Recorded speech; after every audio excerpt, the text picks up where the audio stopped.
This is Destiny 2, and this is Light.gg, a website that now holds a section of analytics for the most popular builds in whatever activity you are trying to do. But for today's video, we will be taking a look at the most popular Destiny 2 build for hunters inside Grandmaster Nightfalls. See the clown all over it, or give it the praise it deserves. Double primary with an LMG.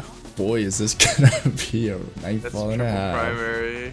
Yeah, you heard it. The most popular build in the Devil's Lair Grandmaster Nightfall has 3 primary weapons. DPS is nowhere to be found on this build, but taking a look at the subclass, it's not too bad so far, especially for Grandmaster Nightfalls. To start off, the aspects are Ensnaring Slam and Whirling Maelstrom. For what I assume, one of them is just an ability to use when you are backed into a corner, and the other is just a passive help for ad clear. Getting down to the fragments, we have 2 no-brainer picks, which are Thread of Generation, which states that just by simply doing damage, you gain grenade energy, and Thread of Warding, which picking up an Orb of Power gives you Woven Mail. Now, other than that, we do have 2 unique picks that prove to be quite a good pairing for this activity. First up is Thread of Transmutation, which states that by having Woven Mail active, any weapon final blow will create a tangle, perfect for spawning a bunch of Whirling Maelstroms without the expense of any ability. And secondly, Thread of Isolation. Rapid precision hits will emit a burst of severing, making any target in the area do 40% less damage to you. And given that your cooldown for tangles is over, this will make those enemies spawn tangles as well.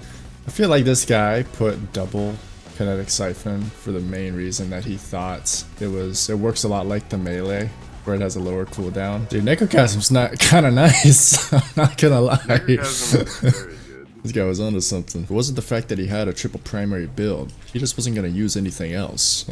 Yes, it is indeed time for the mods along with the exotic armor. Now at first glance, the mods are quite questionable. I mean, we have things like a double kinetic siphon, fastball, heavy-handed, though our melee hardly tickles enemies, let alone kills them, and surge mods in a GM. It's definitely a sight to see. But I thought that I could see the theory if I did some testing to now know that, yeah, this build just doesn't work. The double kinetic siphons doesn't decrease the cooldown for weapon made orbs. It just makes them more potent for super gains. But if you are going for a super spam build, there are many better ways to go about it. Fastball was an interesting combo with the grapple grenade, but after testing it out, it does not increase the grapple range or the punch that comes after it. So this is just a wasted armor slot. Heavy-handed is nice if you have the right melee to go with it. But again, Threaded Spike is one of the weaker melees on the Hunter. And lastly, the Surge mods are almost never needed in a Grandmaster Nightfall. You can run them if you want, but the survivability benefits you get from recuperation and better already are just peak, especially on a subclass that has no source of self-healing. So in terms of mods, this is a mess. But the mods are the most negligible part of any build. So if you decide to go with these, it really doesn't matter to begin with. Now for the exotic armor, this build has Cyrtarachne's Facade. The most, yeah, it's alright exotic inside of Destiny 2. After you use your grapple grenade, you gain Woven Mail. Woven Mail is great, but is it really worth the entire exotic slot? Now that is a question for you to decide in the comments below. And while you're down there, hit the subscribe button to show some support. It's free and you can always unsubscribe later. And now that the build portion of the video is over,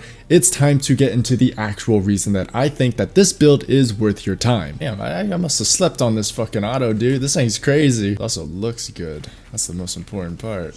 This ornament. Yeah, you got the Siva ornament on it? Yeah, I do. Shit really is built different. This is the first time I'm not even playing in that cubby over there and I'm chilling. Necrochasm, the rapid fire exotic auto rifle that carries this build hard, mainly because of all the buff stacking it is able to do. I'm talking Thrall for one with a 35% damage boost, the sustained fire artifact mod for 40% damage boost, and since this build has it in the mods, triple kinetic surges for an additional 22% damage boost, putting it all together for a total of 130% damage boosted. And with that, upon scoring a precision kills, its rounds per minute get boosted as well, for a higher output in total damage along with DPS. Throughout this entire GM, I did not swap off of this weapon. In fact, I only would have hindered myself by doing so. Triple primaries, remember? Now time for the verdict. Overall, this build got the job done. We went through a duo GM with minimal deaths and decent time. The mod mods make zero sense for the most part, and for the other part, I can see where it wanted to go. This build prioritizes high damage output for ad clearing only, along with maximum defense with the amount of woven mail you will be having. On top of all of that, this build did make me learn to really love the fragment thread of isolation. As first-person shooter players, we naturally aim for the head for the most part, and being able to just passively apply a 40% nerf to any enemy is nice, especially for the one-on-one champ encounters. Now, do I deem this as the #1 spot for the Devil's Lair loadout? Absolutely not. Like, I have zero idea why this build is being used this much. It really is mid compared to some of the absolute bangers that we have just on this channel alone. Which brings me to say that if you are still playing Destiny in this current economy, go and check out some of the absolute phenomenal builds we have here on this channel. It helps out more than you know, and I would absolutely appreciate you for it. Now, this is where I will be signing off, fellas. Take care and peace. I got triple primary, dog.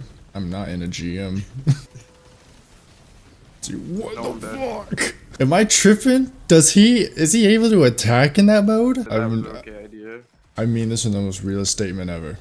I've never seen that before in my life. When he's in that state, I normally climb on top of him because it's that safe. Right, yeah, exactly.